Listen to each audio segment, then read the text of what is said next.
Welcome to Building Foundations for Education. It's an exciting time in our education community, and with me today are some very special guests to update you and let you know what's happening.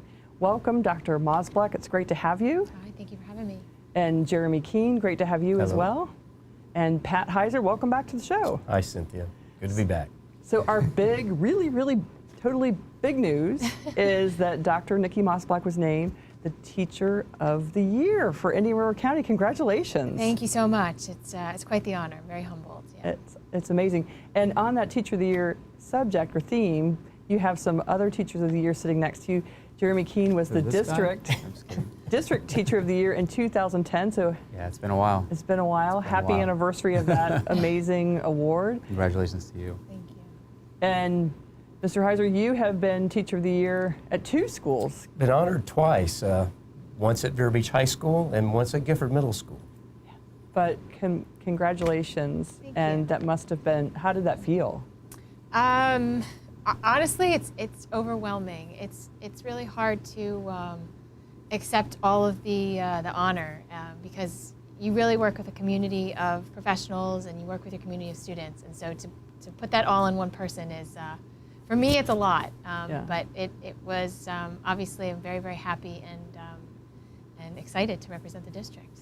Well, I enjoyed reading your bio on the school district website and learning that your first job was teaching English in Korea. Yeah, so when I graduated from college, like a lot of college graduates, I had no clue what to do. And so I really, I wanted to travel, and the Fulbright scholarship allowed me to do that. And so I was able to go over to South Korea. I spent a month in China as well, a couple weeks in Thailand, just kind of, getting to see that area. And it's where I fell in love with education. I was not an education major, but working with the middle school girls and teaching English, it reminded me how much I love to be in that role. Even though I've been a teaching assistant, throughout college, but it really kind of pulled me back in. And so that's, why I ended up coming back and wanting to teach. And so then from there you came to Vero Beach High School for a bit, and then I love that you went to FIT to get your PhD. Yeah, I realized that the time was short for me to really be able to go back and devote time to getting a graduate degree, and so I spent a couple years here, decided I wanted to take that time off. I studied paleoecology at Florida Tech with Dr. Mark Bush. It was very exciting and glamorous. You travel to the forests of the Andes in Ecuador and Peru and collected mud from the bottom of lakes and caves from speleothems or stalagmites from inside of caves. And we can get climate data and forest data from that information. And That's so amazing. I was able to reconstruct that, yeah. But Florida Tech was a great school for my master's, for my doctorate, because it was close by. They had great opportunities for research, and I had a great experience there. And then you came back to Vero Beach High School. And came back. So it just so happened that I was able to come back and step right into an environmental science position here, which is exactly what I wanted. That's why I went back to get my PhD, because I knew that environmental science was going to be, it's my passion. And so I figured if I'm going to teach anything, I might as well teach something that I am just as passionate as can be about. And so that's really where I wanted to be, and so I'm so grateful. That's amazing. Yeah. So Mr. Keene is Teacher of the Year. Were you, in your truck, were you pulling up mud from the bottom of ponds? I was not pulling up mud from anywhere. It's really maybe off the bottom of my shoes, I'm sure maybe. you had the but, same passion for education. But I know what it was neat about it is that you have the platform to kind of share that passion, which I think is kind of a neat thing that you don't think about in the moment. But as you kind of absorb everything, you realize that you have the chance to share some of that passion with others, and people are listening. So it's kind of that ability is a nice platform to have. And Pat, what do you remember about Teacher of the Year that you can share with Dr. Mosblech? I think not so much with this whole crew that's here. We've all had an opportunity to be Teacher of the Year, and it's a very humbling experience, especially when you get selected by your school, because the staff at your school, your peers select you. So when you have that opportunity to represent your school and move on to the district level, it's a very special time. And we've said this off the air that, I'll say it again to you, Nikki, that, really enjoy this time and use it, as Jeramy said, as a platform to spread the good news about education. Yeah, absolutely. Well, and I would think part of what's going back to Pat's point about being selected by your peers is sometimes teaching probably can feel, you're isolated, but in this platform it's a chance really to bring teachers together to celebrate education, celebrate the wonderful things you do, and also I think that passion that you have to teach and inspire your students. And I love how your focus is really global citizens. Yeah, with environmental science, you can't, everything you talk about in the classroom, students can go home and talk to their families about, whether it's the impact of turning on a light switch, or the impact of which car they decide to drive, or how much they decide to consume or purchase as a consumer, what foods to buy. And so you don't think of those having global impacts. But and to an overwhelming extent sometimes, my students learn that, and they can decide, they're aware now of their choices, they can share that with their families, and they can become better stewards of the planet, really. Oh, absolutely. If they choose to, so yeah. And I love that because so often, as a big fan of science fair, I'll meet people and they say, well, we aren't into science. And I'll say, well, you're holding a cell phone, you're into your cell phone. You know how your cell phone relates. And certainly, Jeremy, in your role as the head of the STEAM right, for our district, you must see that as well in your work. I think, yes, I think it's my role is new to the district, so I think giving those kids the opportunity to have that real world application and not just thinking about it as a curriculum, but as a way to connect to the outside of the classroom is pretty important. But you definitely have people that are a little more apt to dive in, and then some a little more stand back. So you have to kind of bridge that gap and hopefully share the ways to make it where they're comfortable, therefore their students might be more comfortable, and so on and so forth. And I know, Pat, you've always said so much of science is getting students to be able to connect to what they love, whether it's football, whether it's art, but finding that passion that science is really embedded in probably everything that a student embraces in some way. Right, and especially with environmental science, I think that's a real area that it touches students. You can easily relate that that application to real world, especially with environmental science, and it's a great way to be able to link STEM, STEAM, and all phases of instruction with environmental science and STEM.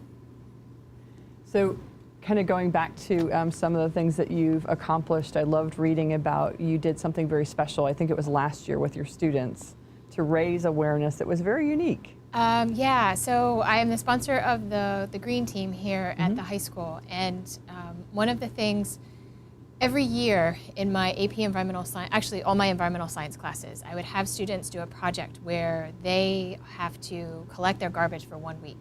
They can't throw anything away except for the stuff that will become microbial breeding grounds. Yeah. So they collect all of these items, and at the end we'll analyze them. What is the different materials they're made out of, what is recyclable versus not recyclable.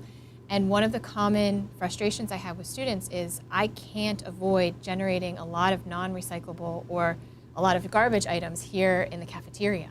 And so we wanted to address that. So last year we committed to collecting styrofoam trays for 1 week. We were inspired by actually Pelican Island, and they had done this first. And so we wanted to do this at the high school because we have a much larger school. So we did go through garbage cans and collect them before they were in the garbage can. We cleaned them, we rinsed them, and we had over 2,000 styrofoam trays that represented 1 week's worth of lunch. That wasn't even breakfast. But then you did something cool with all that. And then we made it into an art installation. So we actually, we kind of sewed them together with string, and then we hung them from an oak tree out in the courtyard. So, the idea was to show our burden on nature. Yeah. These trays won't go away. The very first styrofoam trays are probably still out there sitting in a landfill and will be for hundreds of years. So the school and the students really wanted to try and move us in a more sustainable direction. So actually, a couple weeks ago, we just started using the biodegradable kind of paperboard trays. That's awesome. And we're recycling here at the campus too. So we're getting all of these things, and it's district initiatives. It's the school, the students trying to move us in that direction. And so I hope that it's just the beginning of this path that we can really start to do some really. I think things. it is. What a great story and what a great role. And I love the connection between Pelican Island, our youngest learners, inspiring high school students. I think that's really very cool. Yeah. So the other big thing I wanted to talk about is, why science education is so important as we kind of frame up Teacher of the Year accomplishments, embracing teachers, honoring teachers, helping children to become global citizens. But in the long haul, big picture, why is that so important to all of education? From my perspective, in a science classroom, you teach not just the material, you teach the skills. And I think, I would hope that all science teachers would agree that it's the analysis, it's looking at the evidence, it's asking a question, getting that answered, and that's leading to so many other questions. Yes. And so it allows you to then analyze not just science concepts, but it allows you to then go out and be able to analyze everything that economics and government and all of these things that kind of intersect. Science, those skills of in the way of thinking can be applied to so many different disciplines. Absolutely. And Jeremy, in your new role as the director of STEAM, is that right? With that STEAM specialist. STEAM yeah. specialist, that art component is something new, right? Yes, I think it used to be just STEM, and I think they added the A for the art application because, like you said, what you did with the trays. So therefore, you took something that was science related and then turned it into something art related that still shared the message that you were trying to teach your class, and now your class taught it to the whole school. And I know at the STEAM level, you hear about like the gadgets and the robots and these different things, and we so many times put STEM as its own, but what you just said, it really brings all curriculum together into one project-based type learning, and I think that's where the power comes. It's not the tool or the piece that you have, but it's the process that STEM and STEAM put you through as a learner so that you can put those applications in. Well, and I think you're right. So often people think of robots and coding, which are great, but at the end of the day, we're really trying to get children to think in different ways and be problem solvers. So, yeah. And Pat, through the years, this is my 15th fair. I won't say which year the fair this is yours. But we've had the pleasure of seeing students really grow up to take on many careers, and I love how you even touched government. It could be, through the role of permitting or even representing as a future legislative leader. But we've had students who've gone on to be CSI crime investigators. Yeah, absolutely. Science, getting back to science education, one of the things that to me is so important is that ability to solve problems and identify problems and try to solve them based on what you have. And it also lends itself well with math skills and reading skills, which, integrates this whole idea of STEAM and putting all this together. So that's so important. And, when you talk about science fair and you talk about careers, to me, it's an avenue that we've had a lot of students take that path and reap some benefits from taking that opportunity with science fair and the other science-related activities that are going on in our district. Absolutely. And I think what's nice at the science fair, and you're coming from secondary and helping run it, I've seen it at the elementary. And I remember last year a kindergartner who, they present themselves. So it's really that listening and speaking and interaction as just human beings with each other, and then they shake the hand. So they're learning a lot of different personal skills that you don't even think about when you're thinking just science fair. So I think to add to that, I think you get a lot from the very beginning at kindergarten all the way up into the secondary level. Absolutely. One of our science fair superstars, Samuel Cornix, is now an EMT out in the Colorado Boulder area, and he said that his science fair experience helped him to have the confidence to interview well and really helps him get those different jobs. So it's no matter what you do, it pays off. So as we wrap up, congratulations again, Dr. Mosblech. That's amazing to be the District Teacher of the Year, and now you're going to go on to compete at the state level. Yeah, we'll see what happens. And again, Jeramy was our District Teacher of the Year in 2010. Do you have any advice for her as she advances? Have fun. Just have fun, enjoy it. The people, you get to meet a lot of new people, so I think that's kind of neat. Yeah. You can broaden your interaction with others, and the education across counties and things like that. It's kind of powerful. That's awesome. Creating learning groups, that's awesome. Yeah. And Pat, as we wrap up, you having been Teacher of the Year, any advice for Nikki as she begins her 10-year representing us and hopefully going on and being a state leader? That's our prayer, that she'll be the state teacher. One step at a time. Yeah. Well, congratulations again. And Indian River County's done very well with Teacher of the Year through the years at the state level. So it'll be a great experience for you, and congratulations. Congrats. Thank you. Thank you very We will much. all be cheering for you. Thank you. It's very much appreciated. Congratulations. Thanks for being with us. We'll be right back. Support Education Tag Funds in our schools are providing tutoring to hundreds of kids in kindergarten through 3rd grade who are below grade level in reading. If you want to help our future doctors, lawyers, and teachers, you can do so through the Support Education Specialty License Plate that gives back to our local educational communities. Many times people buy a license plate not really knowing where the proceeds are going. It's inspiring to see the resources provided for these students. When you choose Support Education tags, you are investing in future teachers like these, as well as teachers like me. It feels good to know that when you purchase the education license plate, the proceeds go directly back into your local education community. What an easy way to make a difference in your schools. A portion of the funds from each purchase or renewal of a Support Education license plate is sent directly to your local education foundation to support teachers and students. Thanks to Support Education Specialty License Tag Funds, I was able to get really cool classroom materials to make science come alive for my students. I'd like to encourage you to support children like the kids at Avalon Elementary School by purchasing a specialty license plate that supports education. Support education as if our future depends on it. You are making a difference for our kids and putting them on the road to success. Thank you.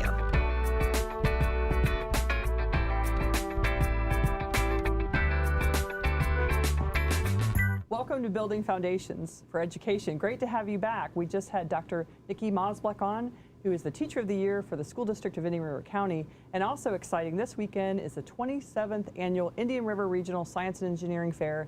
It is our favorite event of the year, the best of the best, the brightest and the most successful students shining very brightly. So with me today are two guests to talk a little bit more about that. So welcome, Jeramy Keene. Thank you. And you are the STEAM specialist for the district. And welcome back, Pat Heiser, who's on our planning committee as well as Jeramy is, but official title is? District Science Specialist. District Science Specialist. So we're excited, our 27th year. I know, Pat, I think you've been to every fair. Almost everywhere. Almost. It's my 15th. Jeramy, this is probably what, your 10th? This is my 18th year. 18th so year? Probably at least 10, a little over 10 probably that I've gone to. Yeah. So congratulations. So we have a lot to cover. We're going to have students setting up on Friday, but this year we have a new way that folks can support students, right? And we have some things we'll be selling at the fair. But before we talk about what we're selling, maybe we should talk about our hardworking coordinators. So every school has a science coordinator that helps do the school-based science fair, and then they also help with the paperwork and the processing for their winners so that they're ready for districts. So every science coordinator at each school will get this nice royal blue one. And with then the on the back sponsors on the back. All of our sponsors. So that's a really nice, and it's a new logo, which I think is it speaks volumes to the the depth and the different directions of science. So that's pretty cool. That's awesome. And Pat, you can show off the ones we're selling. Yes. So this year, this is new, and for many years we've been doing the district shirts for the coordinators, but we're going to sell shirts this year, and with the dark navy blue, with the same logo, and we're excited about doing that. So that'll be a nice touch and a great way to support science. So we have a hypothesis. People will want to buy these, right? Yes. And then if it's successful, as Jeramy said, we can broaden our offering. Yeah. But that's not all we'll have to sell, right, Jeramy? We have two other items. Yes, and I think there's also a, I don't know the material, that there's the hoodie version for There is a hoodie version as well. Thank you for one. And then we have some stickers. If you want to grab one for your students on their folder or even on your car, and then you have some magnets that you could throw up in the fridge or on the back of your car to show off why foundation science is in important. science engineering, yes. So we talked a little bit earlier about why science is important, and I'm really proud of this partnership that the Education Foundation has with the school district. We are the only education foundation and school district that partner in this way. So I like to tell everyone it's the best fair in the state, not just because of that, but also because of the community support. But Jeramy, can you speak to why this partnership is important from a district perspective? Well, I think what happens is you've been doing it for so long too that you have a lot of the nuts and bolts, and now I think the partnership's even gotten closer because Yes. now we've been able to tweak along the way, especially the last few years. I think we've made some tweaks, and we've made it, I think, what's best for students, with at the same time keeping the tradition and the liveliness of the event. And I know we were at a science conference in the fall, and I remember we got together. One of the breakout sessions was about science fair and how do you run it, how do you organize it, and we shared how we have the partnership. And there were people in amazement saying, "Oh my gosh!" So like just the amount of funding that you get from the sponsors that helps for the award ceremonies for the students and the scholarships and things like that they get.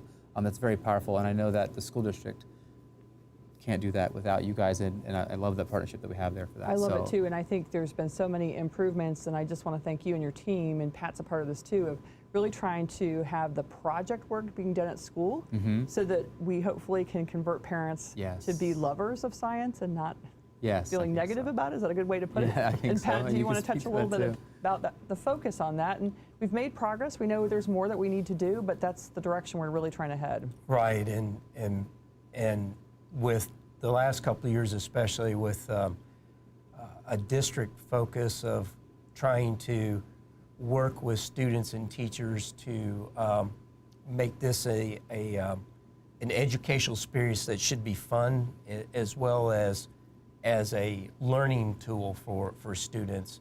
And it's still a work in progress, but that's a challenge that we have. And I will say that having an opportunity to go around the state and talking to other science district people that are in our position, the Indian River County Science Fair is one of the best because of the community relationship and the Ed Foundation being that vehicle to bring the community to help foster the support has been fantastic. And we just really want to give a shout out, like we said, to our many fine sponsors and the colleges, especially FIT, Indian River State College, Embry-Riddle, which will be offering scholarships, the Link Foundation as well. And then we have probably 125, 130 judges that come to review all these projects, and we can't have a science fair without wonderful judges. That's true. We just want to give a shout out to all of our judges that will be coming this weekend. Yes. So let's talk about what happens this weekend. Sure. Friday is setup day, and you can share a little bit, Jeremy and Pat. I think Pat's the guru, if you will. He's been doing it like you said, but I think just it seems like poof, it all comes to life. But on our end, it's prepping it for the setup. So there's some prep involved of tables and chairs and the logistics of things, and then organization with the science coordinators to bring those boards in and set them up in the right places. And I mean, if you want to add to that, or yeah, it starts pretty early, and we set the gym up for the secondary projects, and get the tables and chairs set up and numbered, and of course all that is pre-done, so that on Friday, all we need to do is get there and physically put all that up. Then the students will come in for the secondary at around 2:45. We'll get to set up their projects. There'll be a number of volunteers that will work with making sure that they displaying safety of the projects is in order. And they have a good bit of time to set up their project. Students can set their own projects up, but if they can't make it there, they can have either their teacher or a parent can come in and set their board up. But they do need to set their boards up on Friday night. That's a real critical thing. So just to clarify, 6th through 12th graders are going to come for this Friday. They're going to set up their projects, right? Correct. Have to be set by 6 o'clock. Elementary, the teachers set it up. Yes, and they usually think the window's 2:30 to 6, or maybe it's 3:36 because they get out about 3:50. So between about 3:30 and 6, they bring that one coordinator, usually maybe with a friend, but they lug all of them in, and then we help set them all up that night. So then the judging day arrives, and I guess we have to mention to all our volunteers, we do have an orientation for all of our on Friday judges. night, On Friday night they come, they preview, we talk about the process, and then Saturday is the big show, big day. And I always appreciate that you've run the elementary judging, which is really very systematic because I think there's 5 rounds of schools coming in. So share with our viewers what happens. I think it's a 45-minute in chunks, but they're in there for 30 minutes. So what happens is most schools are having their kids show up 15, 20 minutes early because you don't want them late. I'd say any advice on our end for parents is just get them up at a good time to where they can be there with some flex time. Make sure you find parking spots, things like that, so that way they're not rushed up. Where am I supposed to be? I think that's big. But once they're there, their science coordinator's there, we're holding a sign up. They're going to find that person. They're going to hang out until their time's up or their time is ready, and then we line them up by that.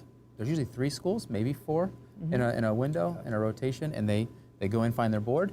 The judges are assigned a specific number of boards, and they have 30 minutes. It goes very quick. And of course, that's students only, no teachers, no parents go in there with them. We'd like to let them feel a little bit of relaxation, just them and the judge having a conversation without the anxiety of their parents. But there right are next to them. windows. There are windows to peek in. So for parents and can so peek they still in, can peek in and watch. find the right angle to see what's going on. But I like that you reminded people to come early because Yes. parking, we've got plenty of parking, but it takes a little bit to hike from your parking spot into the school, Yes. find where you're going to be, and then allow the students kind of take a breath so that they can enjoy the process. I think that's an important part for them, for the student to enjoy Yeah. the process, that like you just said, Yeah. definitely. So in the gym, we've got middle school through high school. We had a lot of things going on. We've got place judges, we have state judges, we have international judges, and special award judges. So tell our viewers a little bit. There's a lot. It's a lot going on, and how that all works together. Well, so students get there at 7, can start into the gym at 7:45, and both middle school and high school students are in there. And the judges will start coming over about 8 o'clock, and as you mentioned, there's special award judges that are in there.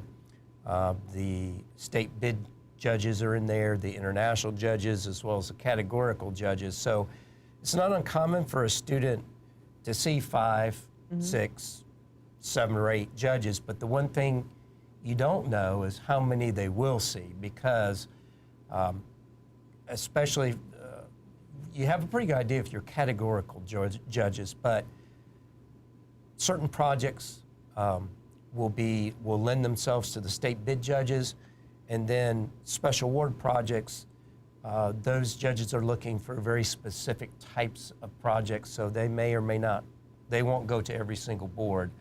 So there's a lot of action during that point between 8 and 11. Judging should be done at 11, but I will preface it by saying it's not unusual that we have a couple of judges still trying to finish. However, we're trying our best to get them done at 11 o'clock. That's right. And but everybody's been pretty patient about that. And at that point, things are pretty much at least somewhat finished. Hopefully the judges have everything done. Parents and guests, of course, should wait. They'll be waiting outside because, again, it's just judges that'll be inside during the judging time. And I'm glad you mentioned that, because then public viewing takes place at 11 o'clock. We try and have judging for 6 through 12 to go from 8 to 11. 3 hours is a lot of time on a Saturday morning. And so we have judges who've told me they'd love to spend the whole day there, but I have to remind them that our students don't want to spend the whole day there. But so we hope that not only will the students stay a bit, but the public, if you're watching, we hope you'll come to public viewing, which takes place at 11 o'clock to noon for 6th through 12th grade projects, and then from 11:45 to 12:45 for elementary. So that's a great opportunity also for parents to take pictures. And I know we talked about selling merchandise this year, but we're really excited. We also are going to have a special science fair backdrop for parents. So kids awesome. coming out of elementary judging can have their picture taken with, I'll call it the Hollywood backdrop. Yeah, the selfie station. Yeah, a little selfie station, a chance for them to take some pictures, because we feel like it's a memorable day. So you're right, judging takes place. And I think one thing we wanted to mention was, with the state bid judges, in most counties it's whoever gets first place. In ours it's separate, which gives more opportunity for more students to go. Do you want to speak to that, Pat? Oh, absolutely. The nice thing too is that typically in the selection of the state judges that we use, they're all experienced judges that know what they're looking for at the state level. And I think that's a real advantage for our students because just because you're first place in your category, there may be other categories where there are just some really outstanding projects. So all of the state bid judges go to all the different categories and take a look, and we try our best to pick the best projects.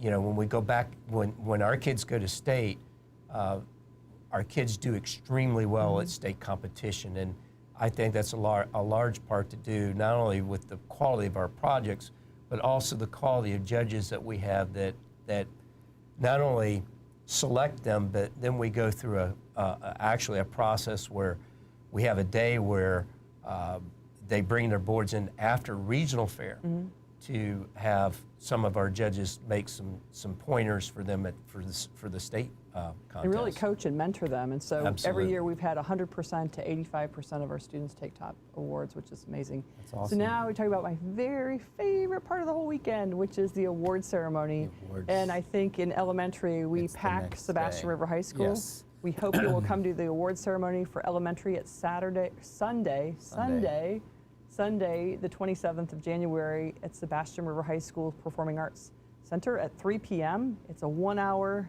show. Yes. 1 hour from when we start. And it's really good at the scheduling. It stays at an hour. There's not. Yes. It doesn't fluctuate very much, which is But nice. the best part, I think, which makes the whole thing worthwhile, is to see adults jumping up and down. I love Yes. athletics. I was in athletics my whole life. But to see people screaming for science, For the screaming for academic side. academics, is priceless. And watching the kids come across the stage to get their certificate or their medal, you can't put a price on that. That's pretty powerful. Yeah. And they're very empowered when they leave that day, for sure. Absolutely. And secondary is exciting. Lots of scholarship money, lots of awards. A little bit longer because we give away so much money, which is unique to many counties don't even give cash prizes or cash awards. But thanks to our generous sponsors, the generous support of the community, it goes about an hour and a half.